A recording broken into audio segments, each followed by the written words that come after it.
Depending on how you frame this, you could look at a wedding, a social event, dinner as oh my God, I'm going to go off plan. I'm going to be the weird person who's fretting about the menu.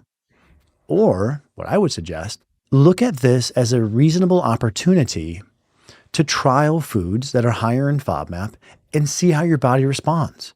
That paradigm shift can be huge for people. One is fear and aiming for perfection.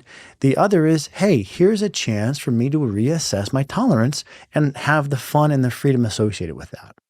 And this ties in with another point I wanted to make. This is, again, my point, not from the paper per se, but again, it's really important to bear in mind that so many diets, including the low FODMAP, follow a trajectory of elimination, and if that is the right diet for you, healing, and therefore better tolerance upon reintroduction.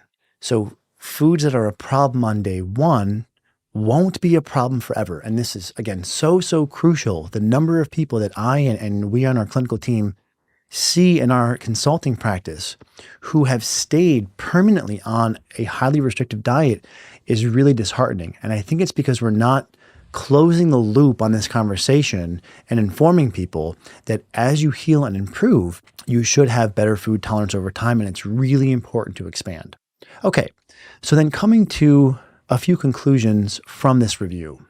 Quoting, following a long-term low FODMAP diet for IBS management can be effective, safe, and sustainable. This type of diet, when properly implemented, can effectively improve IBS symptoms and quality of life without sacrificing nutritional adequacy, weight, body composition, or gut microbiota composition.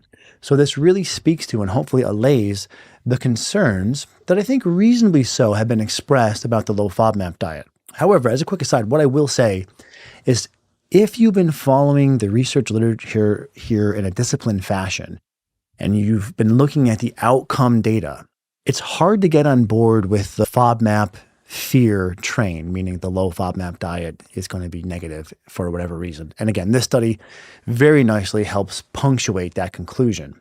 So then my recommendations, interpreting all this data down into a few guidelines.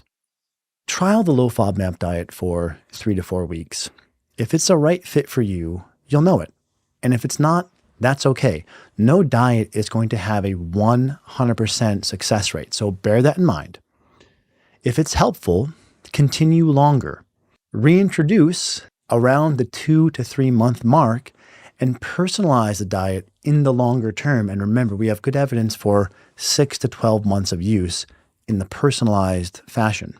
I'll include a link to our diet guide on the low FODMAP diet. We actually have 3 versions of the low FODMAP diet. One is standard, so it's unchanged. One is paleo, so it also reduces other inflammatory foods. And one is vegetarian.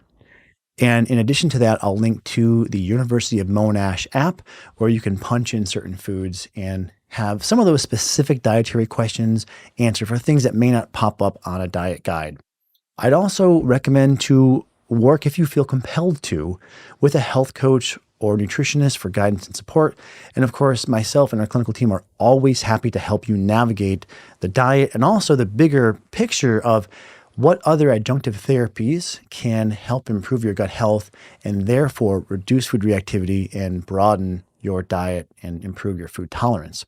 Okay, so in summary, the low FODMAP diet is one of the best studied diets for improving gut health, at least as it pertains to IBS. It's not the only diet that can help, but it is one of the best. It has a high response rate for IBS, specifically 50 to 80%. It has a high compliance rate, 70 to 89%. There are no ill effects on the microbiota. There is no risk of undereating or nutrient deficiencies, given you follow the diet the right way. And remember that the right gut diet and program will improve your gut health and lead to better tolerance over time, allowing you to expand your diet. Be careful not to develop food fear. And I'll leave you with what I think is the most important rule here, which is listen to your body. Some people will really thrive on a low FODMAP diet. Other people won't. run the experiment, and ultimately, like we say in the clinic, your body is boss. If you get a good signal, keep going. If you don't, there are other dietary options.